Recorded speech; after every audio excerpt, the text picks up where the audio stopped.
anak-anakku, bagaimana kabar hari ini? Semua dalam keadaan sehat walafiat? Insya Allah kita masih diberikan kesehatan agar pembelajaran kita hari ini berjalan dengan lancar. Anak-anakku, hari ini kita belajar tentang bunyi. Ya, anak-anakku pasti sudah sering mendengar bunyi ya. Ya, ada bunyi ayam berkokok, burung berkicau. Bahkan sebelum terjadinya pandemi COVID-19 ini, kalian ke sekolah biasa sering mendengarkan bel berbunyi, ya. Termasuk ibu guru yang berbicara saat ini juga mengeluarkan bunyi. Nah, sekarang bagaimana sehingga kita bisa mendengarkan bunyi tersebut? Nah, ternyata semua benda yang bergetar itu menghasilkan bunyi. Benda yang bergetar tersebut itu akan membuat udara di sekitarnya juga bergetar. Getaran udara itu jugalah yang membuat kita bisa mendengarkan bunyi. Nah, semua benda yang bergetar atau semua benda yang mengeluarkan bunyi itu disebut dengan sumber bunyi. Nah, sumber bunyi tadi sudah Ibu sebutkan ya. Mungkin anak-anakku bisa memberikan contoh yang lain lagi ya. Termasuk klakson mobil, klakson motor itu berbunyi ya, mengeluarkan bunyi. Alat-alat musik ya. Tadi suara hewan, macam-macam suara hewan, alat-alat musik ya, ada gitar, ada piano ya, ada biola, bahkan alat musik-musik tradisional pun berbunyi ya. Benda-benda yang kita pukul juga bisa mengeluarkan bunyi ya. Nah, anak-anakku, bunyi itu bisa merambat melalui benda padat, benda cair, dan benda gas ya. Kalau benda cair ya seperti air ya, kemudian benda gas seperti udara. Nah, di sini bunyi tidak dapat merambat melalui ruang hampa. Ruang hampa udara ya. Nah, jadi ruang hampa udara itu ya adalah tempat di mana kita tidak dapat mendengarkan bunyi ya. Anak-anakku, hari ini kita belajar tentang bunyi dan kita akan melakukan percobaan ya. Nah, bisa dilihat halaman 37 di buku siswa. Anak-anakku bisa melihat. Nah, percobaan pertama ya itu anak-anakku bisa lihat menggunakan selang ya. Alat dan bahan pada percobaan pertama adalah selang. Ibu bisa perlihatkan selangnya. Ini selangnya yang pendek aja, tapi sebagai contoh, ini hanya sebagai contoh selangnya ya, yang pendek aja. Tetapi nanti selang yang disiapkan anak-anakku itu bisa 2 atau 3 meter ya. Nah, di sini ada langkah kerjanya ya untuk anak-anakku. Yang pertama, pegang salah satu ujung selang. Ini contoh aja ya. Salah satu ujung selang ini dan minta teman atau kakak atau adik, mungkin juga orang tua juga boleh ya, pegang salah satunya juga. Anak-anakku pegang yang satunya, kemudian orang tua, kakak atau adik pegang satunya. Lalu dekatkan ujung selang ini ke telinga ya, ke telinga, lalu minta salah satu temanmu tadi atau bukan teman ya, orang tua, kakak atau adik untuk berbicara melalui ujung selang yang satunya ya. Tapi ingat, jangan terlalu keras ya. Jangan terlalu keras. Cara yang pelan saja ya. Takutnya nanti telinganya sakit. Nah, kemudian praktik yang percobaan pertama sangat sederhana, hanya seperti itu saja ya. Jadi setelah kalian melakukan percobaan tadi berbicara melalui selang, kalian catat hasil dari percobaan itu ya.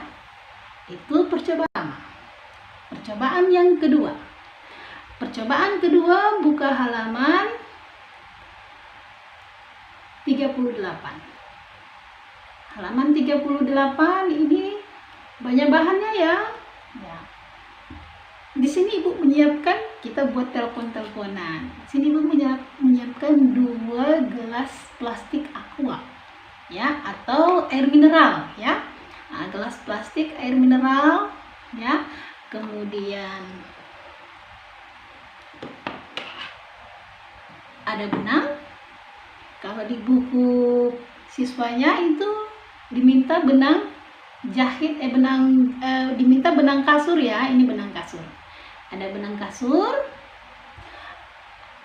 Anak-anakku boleh juga menggunakan benang jahit ya, juga benang wol ya, tidak apa-apa. Jadi benang kasur. Kalau tidak ada benang kasur di rumah, boleh menggunakan benang jahit ya. Nah, itu kemudian gunting jangan lupa ya. Kemudian ada paku ya. Nah, paku itu apa, untuk tujuannya apa? Untuk melubangi ya di bagian bawah gelas air mineral ini. Ini sudah Ibu lubangi. Nah, ini Ibu sudah lubangi ya. Nah, sini kita praktik membuatnya. Buatlah satu lubang kecil dengan ujung paku di tengah dasar gelas ya. Sudah dibuat. Kemudian dipotong ya benang kasur sepanjang 2 atau 3 meter ya. Ini sebagai contoh aja ya. Ibu potong semeter aja ya, 1 meter. Lalu masukkan benang ke dalam plastik melalui lubang kecil. Masukkan. Kemudian buat simpul agar tidak lepas. Nah, kalau di sini Ibu tidak membuat simpul ya, supaya lebih tidak mudah lepas. Sebaiknya kita ikatkan pada lidi yang kecil ya. Kita ikatkan pada lidi yang kecil. Nih. Ya. Kita masukkan dulu.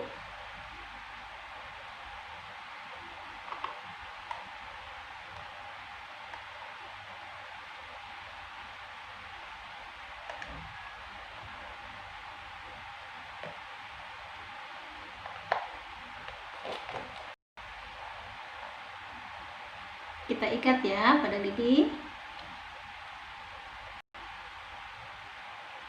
ya, bisa diikat 2 kali agar supaya dia tidak mudah terlepas ya. Kemudian satu lagi kita masukkan lagi ke lubang satunya.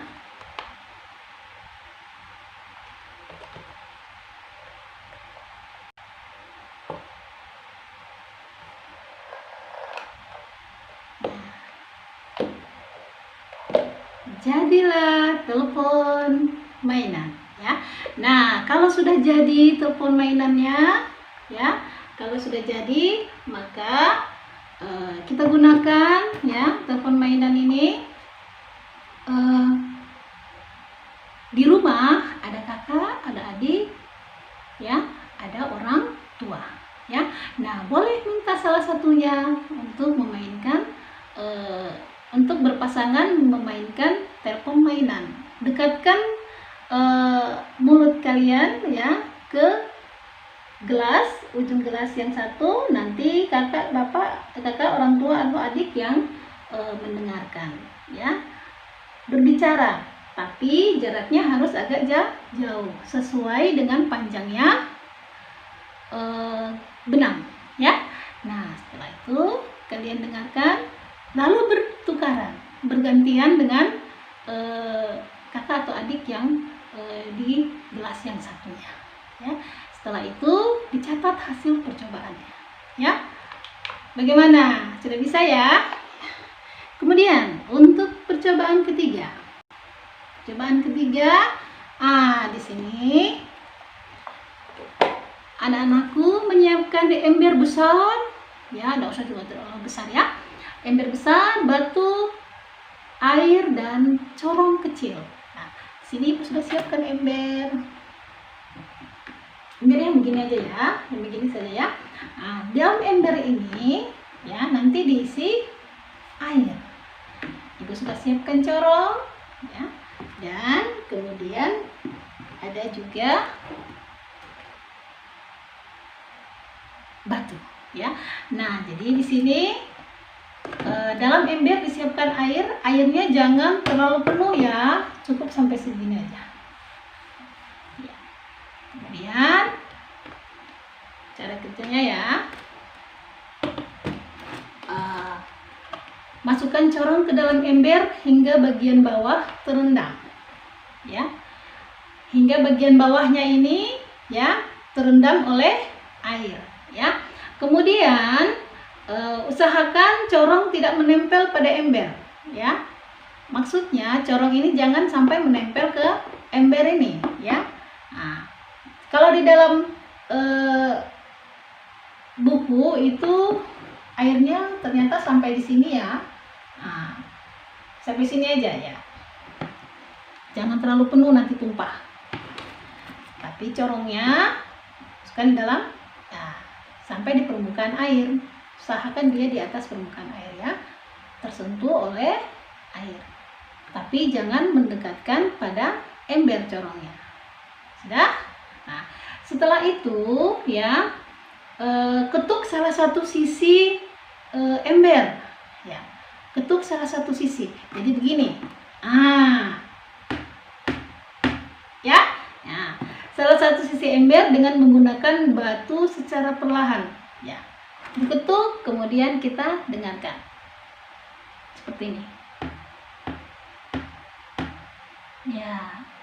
Setelah itu catat hasil dari percobaan kalian yang ketiga ini. Jadi demikianlah petunjuk untuk pembelajaran kita hari ini anak-anak. Jadi Ibu minta kalian dapat mempraktekkan hasil petunjuk ini ya.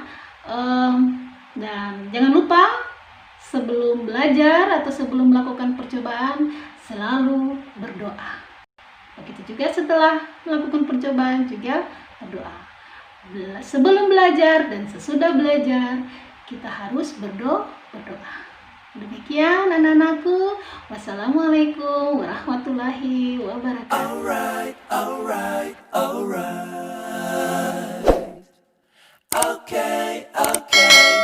Okay.